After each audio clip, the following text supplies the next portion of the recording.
Good afternoon and welcome to the Lunchtime Learning webcast series presented by the Instructional Materials Coordinators Association of Texas, or as you know us, IMCAT, a little shorter to say there. I'm your host today, Clay Avery. This is our first Lunchtime Learning webcast of the year, and today's webcast is going to cover the topic of the 84th Legislature, which I'm sure you're all wondering what's going on down here in the Austin area, so we're going to get to that in just a second. Today's webcast will give you the opportunity to ask questions. You can call in, fax in your questions, you can text us here in the studio, or you can email us your questions at any time during tonight's broadcast. You don't need to wait for me to prompt you or anything like that. Here's how you do that. You're going to call us here at 512-251-8101. You can fax us your questions at 512-251-8152. You can text me right here in the studio at 512-567-0857. Now, normal text messaging rates may apply there, and please do not call that number because I can't answer you live here on air.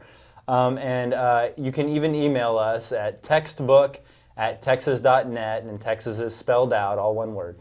And textbook is all one word, I mean. Again, get us those questions anytime. There's a lot of questions I'm sure you have about the legislative process and what's going on in the legislature and how it's affecting instructional materials delivery in the state.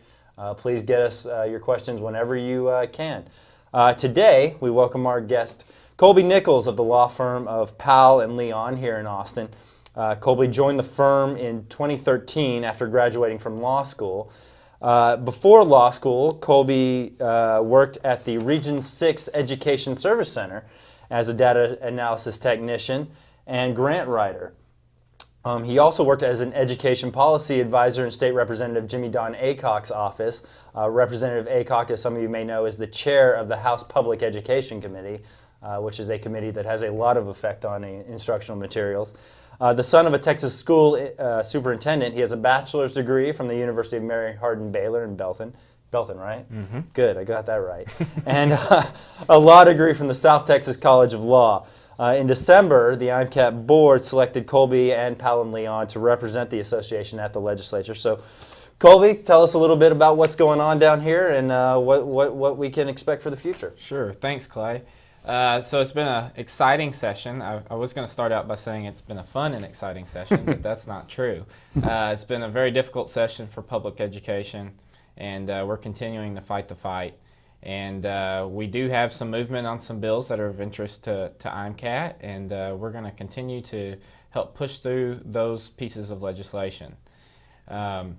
So I've prepared a PowerPoint today, just kind of going over some things that we might have touched on before, a refresher of the process that we're going through right now, and just sort of build on some of our knowledge of the current legislation that has been filed. So if we want to start that PowerPoint now. So we're just going to go over a quick overview.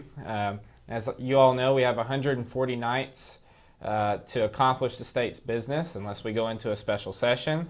And as I warned you at the conference, there's a good chance that we're going to have one or two of those special sessions, which is going to delay our budget and delay the money that you will need for your instructional materials, unfortunately. So the hope is that we can get out of session by June 1st and get all this done, but the rumblings are still there that we're going to have at least one special session.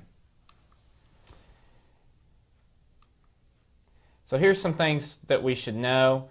And as I said before, some of this is just a refresher.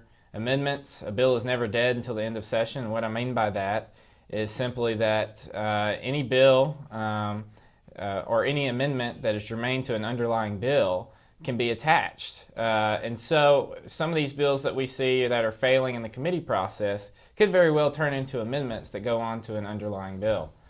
And that can happen during committee or on second reading. The amendments must be germane to the subject of the bill. Now, the House is a little more strict on that rule than the Senate is, but it still is very difficult to get a non-germane amendment attached. Conference committee. Many of you might have seen that the budget has named conferees for both the Senate and the House. And those conferees will get together now and try to work out the differences in the two bills. and we should have hopefully a bill by June 1st. And if we don't, obviously, then we'll have that special session. Each chamber appoints 5 members to serve on that committee, and when the bill comes out of conference, there are no amendments. Each chamber takes an up or down vote, so they'll either concur with the changes or they will not. Calendars Committee, Administration Committee, these are 2 very important committees, maybe the most important committees, as they set the agenda for the House and Senate floors. Points of order. We've seen lots of these this session, and it's primarily only used in the House, and it's used when there is an error in the bill itself or if the processes were not properly followed. We saw this on the open carry legislation that came up a little while back and delayed it, sent it back to committee. They were ultimately able to pass that out, but and there were about 125 bills actually affected by that one point of order. And so some of those bills may have to go back to committee and be reintroduced. Some more things to know: the intent calendar. This is what we have in the Senate. We just have a general state calendar in the House. Bill numbers to be aware of. We've talked about this. The single digits are always important bills. Anything less than 25 is something to pay attention to. The budget will originate in the House during the 84th, so it'll be House Bill 1. And this alternates from year to year, from session to session, whether it's going to be a House bill or a Senate bill. So, not meant to insult anyone's intelligence, but I used to love this show. Schoolhouse Rock. We're just going to kind of go through, I'm just a bill, that process. So the bill is introduced, it begins the House or Senate process, then it's referred to the committee, and then it's heard in the committee. And then we go to the Calendars Committee or the Administration Committee in the Senate. The bill is then read for the second time on the floor, and amendments are offered. This is when most of the debate occurs. Then the bill is read for the third time and voted on. Then it'll go through the opposite chamber. So if it started in the House, it'll now go to the Senate and vice versa. Then if there's any differences, it'll be sent to conference committee to work out those differences. The House and Senate will take their final vote, and then it's sent to the governor to be signed or vetoed. And obviously there's a third option there where the governor allows it to sit and it becomes law anyway. So that was the Schoolhouse Rock version. This detailed little chart here is the actual process. There's a lot more options out there for a bill and where it can get hung up in this process. But I thought this would be a good way to illustrate all the different things that can happen to a bill during session. So there's some different strategies on how to usher a bill into law. As many of you know, we have 3 main pieces of legislation, and that's our front-loading bill, which happily was sent to the Calendars Committee this week to be set on the House floor. So hopefully we can get that done. And we started that through the House chamber, but you can start it at the same time, House and Senate. It really doesn't matter. But the traditional strategy for a bill becoming a law is to shepherd the bill through the complete process until they become a law or they die, one of the two. It's a time-consuming, labor-intensive process. The other way is what we've already talked about, which is simply making that bill into an amendment and tacking on to another bill. So that can be a lot quicker process, but it's a lot more risky as well, obviously, because you don't have a public hearing, people don't have time to consider the issues, and so it's a little less likely that that's going to happen, but it is always an option to keep in mind. So we've looked at some of the statistics of bill passage rates in the past, but this is during the 83rd session. There's 5,868 bills filed, and 1,437 of those passed, and that was a 24.5%. And you can see on the slide, 82nd session was around that 24% as well. That's a typical percentage. I'm not basing this off of too many numbers, but I think this session we're going to see a lower number. Both the Senate and the House have been slow to refer, especially the Senate, and we've had very few bills that have passed both bodies at this point and been sent to the governor. So it's been a very slow session, and that is on purpose. And so we're not going to see a 24% effective rate, I don't believe, this session. This next slide, the silent killer, is discussing the timeline. And what you can see there is you can see right at about the mid-March area, which we've already passed, is right when we see the most number of live bills start to fall. We start seeing them come off the cliff, obviously June 1st being the last day, and this is obviously from the 82nd session, but this is pretty true for most sessions. And we see, as my old boss, Chairman Aycock, used to say, the bills screaming as they fall off the cliff. And so what we're seeing here is sort of timeline getting them. We have limited amount of time, 140 days, 140 nights to get this done, and this is the effect that we see of having a legislature that meets every other year. So some of the committees, obviously the House has public education, the Senate calls their committee education, the House has appropriations, the Senate calls their committee finance, and the House has calendars, and the Senate calls administration. Just so there's no confusion, those committees essentially do the same things, but they just have different names. So what's their place in the process? This is where the bulk of the work gets done. Membership is largely based on seniority, and then chairmen control the flow of legislation. And this is where the politics comes into play. You know, this chairman may owe another chairman a bill being heard in order to have their bill heard. And so we see lots of politics at play in the committees. We are coming up to a point, and I believe probably even this week, the bills that are being heard on the House side, the bills that are being heard on the Senate side that are strictly House and Senate bills, probably don't have enough time to make it to the other chamber and be voted out due to, again, the limited amount of time that we have during a session. And so we're coming up to that point where we're reaching the cliff, and a lot of these bills are falling off. So how do we communicate with all the legislators that represent us? Always be respectful of their time. Recognize that when you call an office, you're probably not going to get to speak to, let's say if you're in Killeen, Texas, Chairman Aycock. You're going to be speaking to a staffer. And a lot of times, yes, they're going to be very young. But just remember that what you say will get back to the legislator. And if it doesn't, it will be marked on their system that you oppose or support or you have concerns. And so they'll be able to see that when the vote comes up when the bill comes up for consideration. You need to know what they care about and always tie that issue to their interest or their district. So if you have members that you know care about education, those are the members you should be calling first when you have instructional material allotment issues. So who will call the violations and fouls? Always be aware of who you're talking with. Be very careful of your conversations. You do work for a governmental entity. If you don't know how the members, what their view is on public ed especially, and that goes for staff as well. You always need to be careful with what we say and how, of course, myself being an attorney that represents school districts, how you use governmental property to advocate for IMA or anything else for that matter. When we're working with the staff, again, remember that they're the trusted advisors. They serve as the gatekeepers. We need to remember that, again, we're not always going to have the opportunity to speak with the chairperson. I can tell you a lot of my job is getting to know the staffers and getting in with them and helping them understand the issues, because a chairman or a legislator in general has got to think about transportation, they've got to think about natural resources, they need to think about the environment. So public ed is just one of the many things that they have to think about.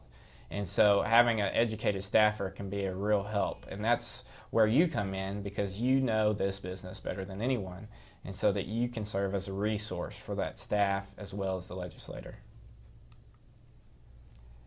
Let's skip on over to some of the key dates. So Wednesday, March 11th was the 60th day, and that was the deadline for filing bills.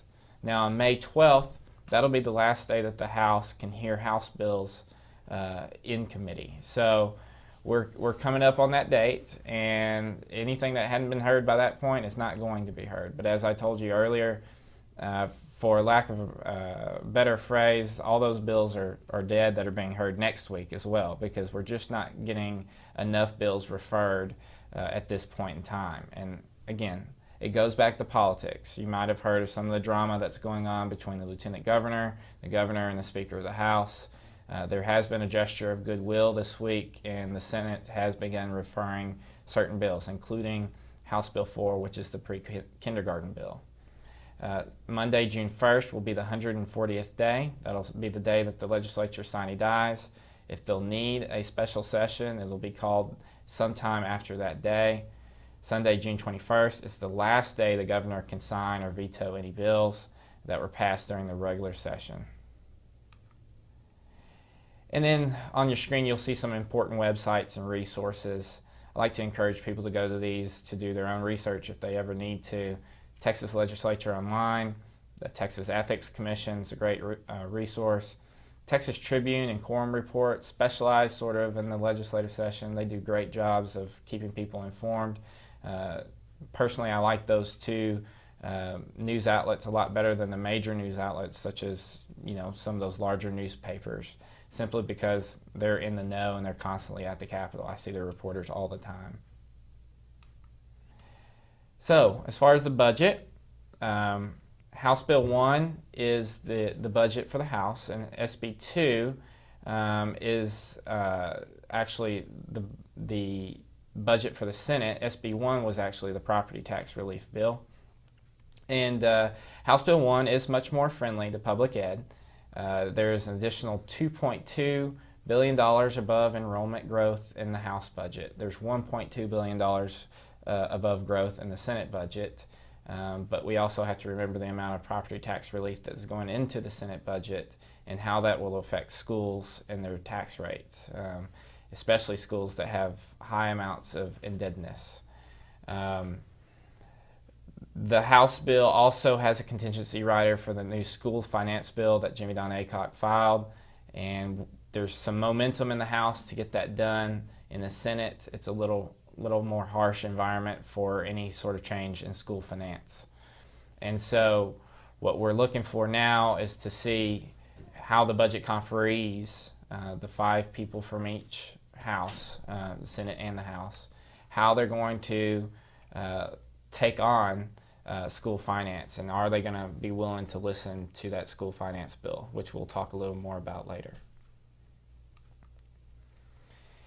And so these next few slides, I'm going to go very quickly through those, but these are just telling you sort of some of my other organizations, TACS and TREA, how they've pushed for this property tax relief, which is the existing debt allotment, instructional facilities allotment, new instructional facilities allotment. These all provide property tax relief because they enable schools to get funding for building those facilities, which allows them to drive down their tax rate. And so we've pushed a lot for increased monies into those programs. Both chambers have discussed raising the basic allotment. I think that's where the increases, whether we have a school finance bill or not, will come in. And there's also been a lot of support for changing the transportation allotment, which hasn't changed since 1984 and only pays for about a quarter of most school districts' transportation and none for Chapter 41 districts. The governor has said that he would like to sign some sort of franchise tax relief, which you may remember is a mechanism that is supposed to help provide funding for schools after our tax rates were compressed. It's never provided the amount of funding that it said, and now we're going to cut it further. So obviously there's some concern there. The LBB maintains that overall per pupil spending since the 2011 cuts has been restored. However, many groups and districts disagree with the LBB's math on this subject, and we were one such group. It does not appear to us, when you take inflation into account, that we are anywhere near where we were prior to 2011. And here's just another chart illustrating what the LBB has said. But again, once you take inflation into account, we're still not where we need to be. Let's talk a little bit about House Bill 1759 by Chairman Aycock. The bill would add $3 billion over enrollment growth, which is that 2.2 we talked about in the House budget, and also $800 million, which is a contingency rider in the bill, or in the budget bill for House Bill 1759. And so at the hearing, Chairman Aycock talked about 13 issues, and I wanted to kind of touch on those. And although this is not directly something that the instructional materials coordinators need to deal with, it is something that does affect you indirectly, obviously. So the 13 issues, first of all, he eliminated CEI, which is the Cost of Education Index. It was directed in 1991 and never changed after that point. It was never updated. Transportation allotment, he folds that into the bill, as well as the basic allotment. Non-professional salary increases, which was a $130 million project, that's folded into the basic allotment. This issue of fractionally funded districts, which were districts that were compressed below the dollar in 2005, it allows them to take advantage of their tax rate up to $1. It eliminates the 92 and 93 hold harmless, and some of those school districts that were on that, they go to the 2006 hold harmless, which is a jump. ASETAR, which is additional state aid, that goes into the basic allotment. Now, ASETAR is a big issue right now because that was given to districts that, again, had to be compressed, and those districts are facing a cliff in 2018. In 2018, ASETAR will end by law, and so I've got one school district, for instance, that's told me he's going to lose 34% of his budget when ASETAR is ended. So that's something that is weighed in the bill, but it's not going to fix the issue. It's just going to be a temporary solution that helps soften the blow, but that will have to be revisited. The mid-sized school adjustment factor is applied to a decrease in the basic allotment and phased out over 16 years. So there will be no more mid-sized school adjustment. The small school factor does remain. There is no fix for the 300 square mile penalty. So if you're in a district that's less than 300 square miles, there's a penalty under the small school factor for you. The basic allotment of $5,040 under the bill will be added to the high school allotment, which is $125. He's folding those in together.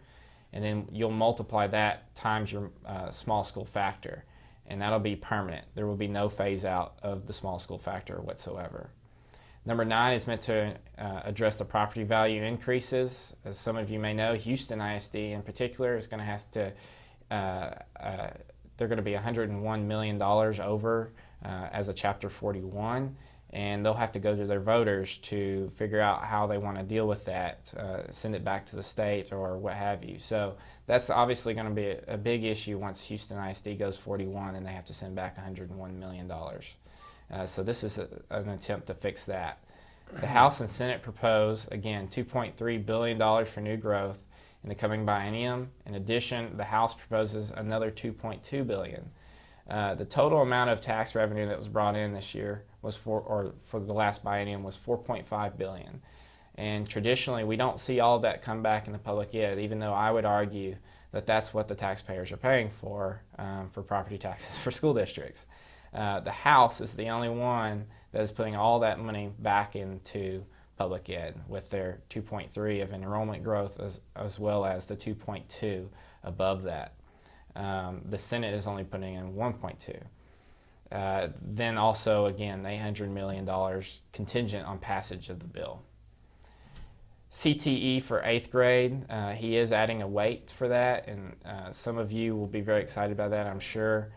That was something that was requested by a lot of administrators, and we used to have something similar to that, but it was done away with. But bringing it back as a weight for 8th grade would certainly help with those CATE programs.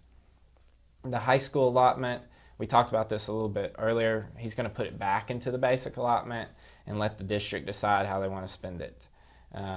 So you'll see this common theme of flexibility throughout the bill, of allowing school districts just to get the money and not be slated towards anything, just so you can spend it however you see fit. Under the bill, no district loses money for 2 years. 98% of children in the state of Texas are put back onto formula funding. ASETAR is not fixed. It does not fix weights and measures. All those things have to be dealt with after the 2 years. So that's something that may keep us in the courtroom if this bill passes, because those things, weights and measures in particular, have to be fixed in order for this to be a more equitable system. So let's talk about IMA bills. There's 3 bills we're carrying right now. House Bill 1163, which is 50% to 60%. House Bill 1474, which we touched on earlier, which would front load the entire fund at the beginning of the biennium. And then House Bill 1713, which is creation of a technology allotment. Now, some of you heard me earlier. If it didn't get heard by this point, it's probably not got too big of a chance to make it. We're going to look at amendments for these bills, but House Bill 1163 and House Bill 1713 have not gotten hearings. House Bill 1474, on the other hand, not only got hearings, but was voted out of committee last week. And I just got a text alert before I came in here that the committee report's been distributed to calendars. Now, there is one issue with 1474. At the last minute, the Texas Comptroller tacked on a fiscal note of $4.2 million for lost interest, because that money will have to be borrowed. We're currently working with the Comptroller's office as well with TEA, who has told us that they have a solve for this issue. So we're going to continue to work with them and try to get that fiscal note knocked off, and then if we can do that, I believe this will go to the full floor and we'll have a good shot of passing it. More IMA bills. Representative Terry Canales, House Bill 1013, it just basically said that any printed material had to be provided free in electronic format. And I talked to Canales' office and explained that the only issue with that is that the publishers would simply push that on the instructional material coordinators in their districts. That cost would just be pushed on. So that bill has not received a hearing. I don't believe it will. House Bill 2564 would prohibit publishers from setting a minimum amount of materials that must be ordered, which in principle sounds great. But again, this one has not received a hearing as well. House Bill 2811 by Ken King, many of you probably remember this. We sent out some emails regarding 2811. We were concerned with some of the language. And essentially what it basically did was cap the total proclamation at 75%. So the state board could not go above 75% of the total proclamation amount. And then there were certain instances when they could go out for a proclamation for supplemental materials, as well as they were attempted to backload, so that you would only have a proclamation in the second year of the biennium. The issue with that is that you don't want to issue a proclamation in the second year of biennium. You want to implement a proclamation in the second year of biennium, because when you're implementing is when you're spending your money. And so the idea of the bill was to allow you more flexibility, but the language simply didn't get us there. And we still have not seen a final version of this bill, but there is a possibility this bill will be voted out at some point. House Bill 3260 is a study and report regarding the use of open source instructional materials at public schools. This one is receiving a hearing this week on Tuesday. It's not too big of a concern for me. I believe it's Abel Herrero is the author. But it's certainly something we'll listen to. Don't have a problem with them doing a study as long as they don't tell us we have to do something. So House Bill 3328 is a budget cleanup bill, which also includes front-loading language. It's pending in committee right now. It remains to be seen if we're going to see this thing come out, but I'm encouraged by it because it does have the front-loading language already in it within the bill. So House Bill 3571 is accountability for non-state adopted materials. I'm going to talk a little bit about that later on the Senate bill that's already been heard. I don't think Representative Bohack is going to have a chance to have a hearing on this bill. House Bill 3896 by Sylvester Turner. On the screen you'll see there it requires a school to deliver materials in book format if they do not have reliable access to technology at home. It also requires the school to document every denial and report to the TEA within 30 days. The agency shall submit an annual report regarding these denials. Now, I obviously have a big issue with this because it's going to be very difficult for you as instructional materials coordinators to know who has reliable access of technology at home and how many books to order, and frankly, it's more reporting as well. So Cliff Avery and I will monitor this bill. It will receive a hearing next week and decide whether we want to oppose. I will say that Chairman Turner is a very friendly member, and as I told you earlier, many of the bills that are being heard this week probably are not going to make it very far anyway. So it'll be a political move whether we want to oppose or support or go neutral on this bill. Obviously, we would only support if there were some changes made to the bill that we liked, but at this point, it's either a neutral or oppose. Senate Bill 1211 by Senator Colby. You received some email updates about this one as well as Senate Bill 1711. And so 1211 is an interesting bill that they tried in Florida a few years ago, and the school boards associations really came out against it. And it would attempt to take that adoption process that we see now at the SBOE and put that at the local level. So all the public hearings, all the crazy things that go on during the social studies debate, all that stuff would be put down at the local level for school boards to do. Obviously, there's lots of issues with that, and it's going to be an increased workload for all of the instructional material coordinators. So we put in an oppose, and we had lots of folks write in. Now, it's my understanding these bills are not going to go anywhere because leadership don't like them as well. But it certainly is something to remember when you're communicating with your state board members, because we do know that some state board members are advocating for these bills to a certain extent. Senate Bill 1711, I had a lot more questions on Senate Bill 1711 than I did 1211. I think 1211 was pretty clear that you were going to have to take over the state board's job. 1711 is essentially for non-state adopted instructional materials. Senator Campbell does not feel the system is accountable enough and that you're doing a good enough job of ensuring that it complies with all the TEKs. And so she wants to give rulemaking authority to the State Board of Education to make a uniform process over those locally selected non-state adopted materials. I received lots of questions on this, such as, we're already doing this, how does this change anything? And frankly, I don't want to give rulemaking authority to the State Board of Education over a local process. And as many of you said, you're already doing this. So this bill is not necessary, and I think the process is currently very accountable to the local taxpayers and constituents of your district. So that's why we put in an oppose on both of those. But 1711 especially, you may be hearing from some state board members on that one, because a lot of them feel that you're not accountable for your non-state adopted materials, that there's not a good check and balance there. So something to think about, and we may see more of this in the future. So if there's any questions or comments, I'd be happy to take them. It's been a long session. It's been very difficult. There's lots of money flying around on the other side of the issue with private schools and private entities wishing to get in on the public ed pie. And so there's something that we need to do, and that's we need to advocate for public education in general, not just our instructional materials pieces. And so we're going to continue to do that. I've been happy to advocate for IMCAT, and I've enjoyed my time. So if there's any questions or comments, be happy to take them. Awesome. Thanks, Colby. Thank you, Clay. If you out there want to ask Colby about anything going on in the legislature, be sure to get your questions in to us here before we wrap up. You can call in, fax in, text your questions in, or email in at any time. Here's how. You can call us at 512-251-8101. That's the general IMCAT number, which I'm sure some of you have called before.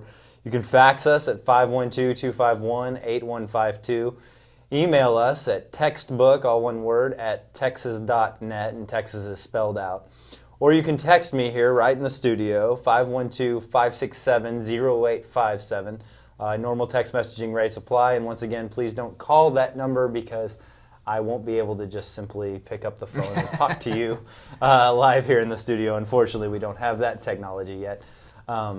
Let's get started on a couple things first. One questioner asked, what are the chances of the special session? I think chances are very good right now that we'll at least see one special session, maybe two.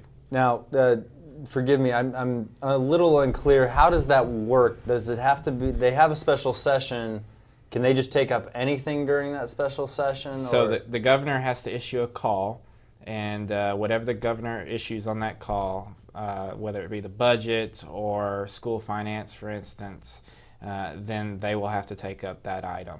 Right. And they'll be limited to that item. They're limited to only... whatever the governor called. Okay. Correct. How many special sessions can they have? I don't think there's any sort of limit. Really? I don't wow, believe so. What a nightmare for you. Yeah, absolutely. That could be rough. Okay. I guess this is talking about, I believe, either 1711 or 1211. Okay. What's behind the move to have local districts perform the same review as SBOE? That's a very good question. And the one thing I didn't mention that I need to is I've talked to several of the publishers and their lobbyists.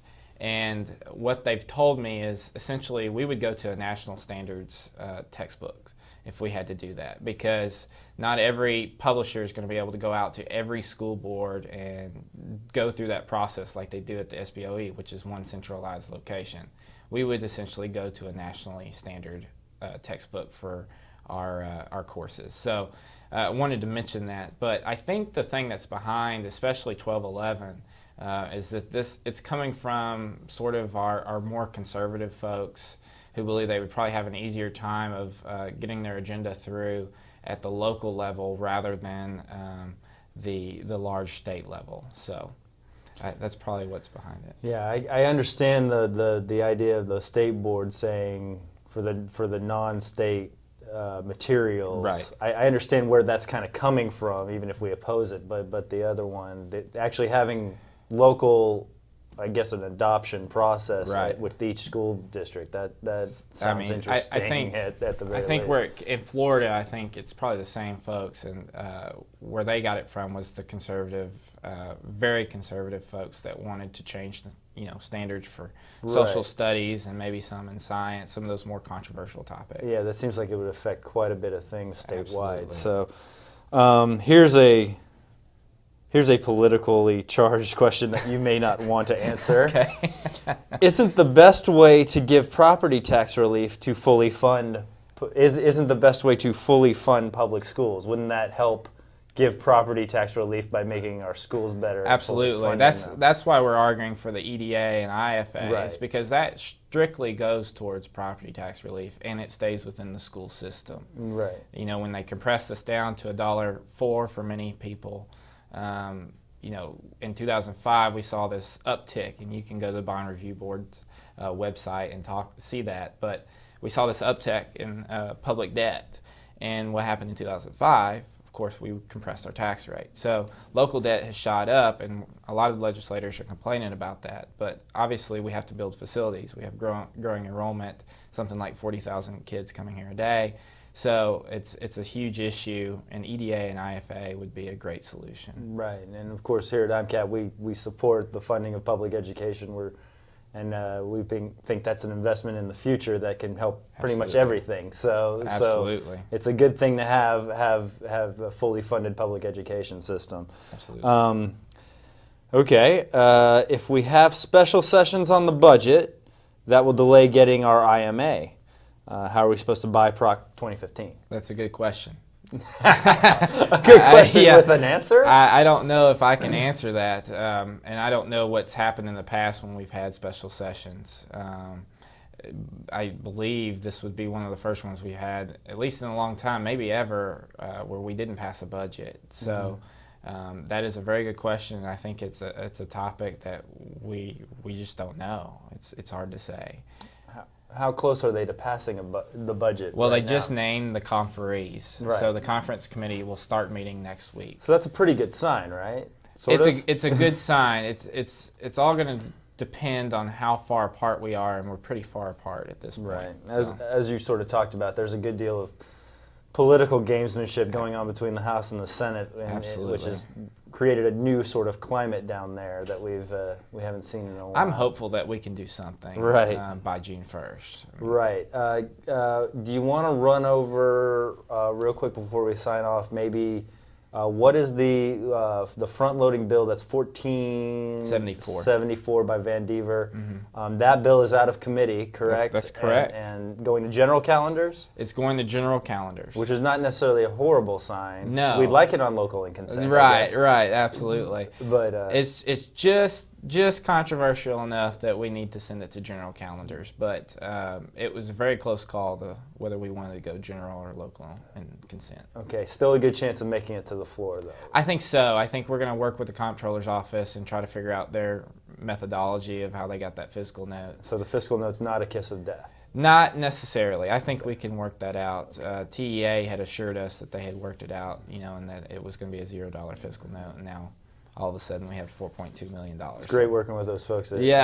They're going to work it out, I'm sure, for us, and then we're gonna see some good movement on that. I hope hopefully. so. What can before we say goodbye to this Lunchtime Learning Series, today's session? What can the folks out there, our average instructional materials coordinators on their lunch right now watching this? What can they do to be more involved in this process? Is there anything that they need to be looking out for? Sure.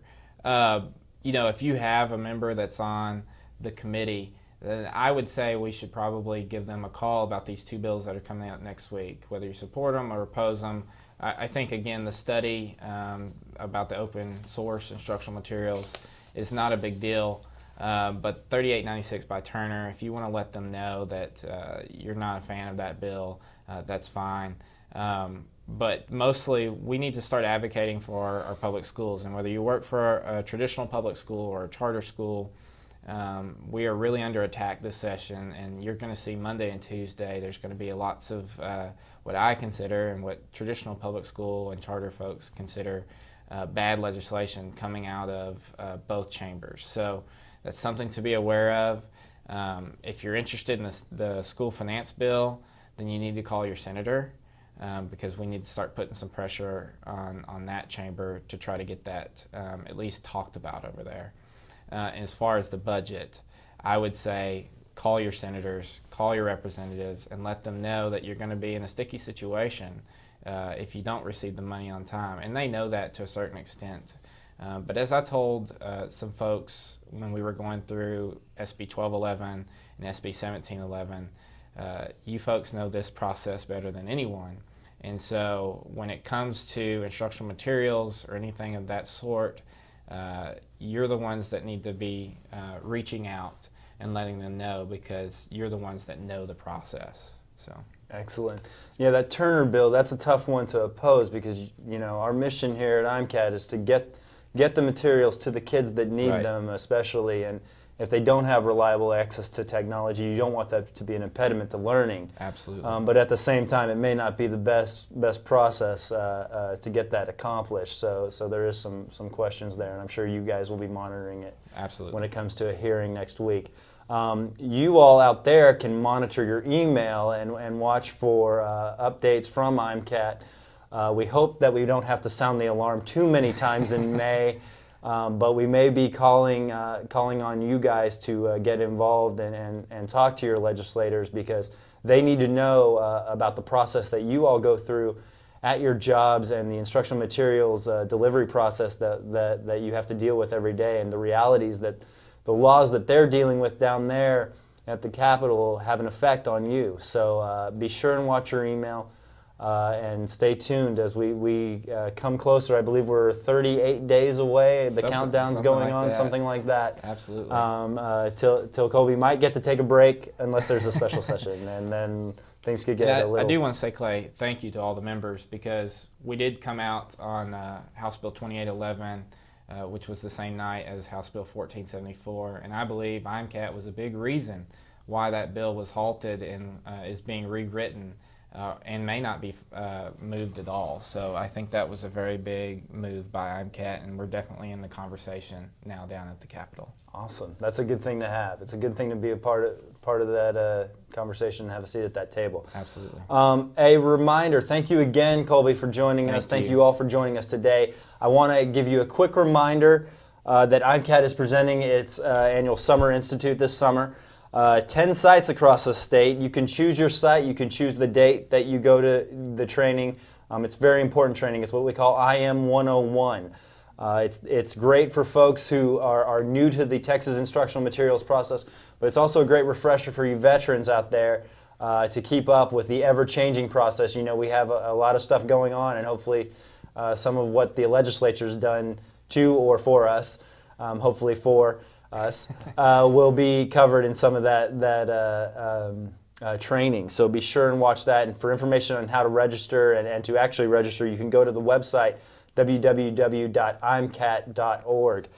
Keep checking those IMCAT newsletters, both print and electronic, and our website, imcat.org, for information about future webcasts and different training opportunities. From the IMCAT headquarters here in beautiful Pflugerville, I'm Clay Avery. Have a good afternoon.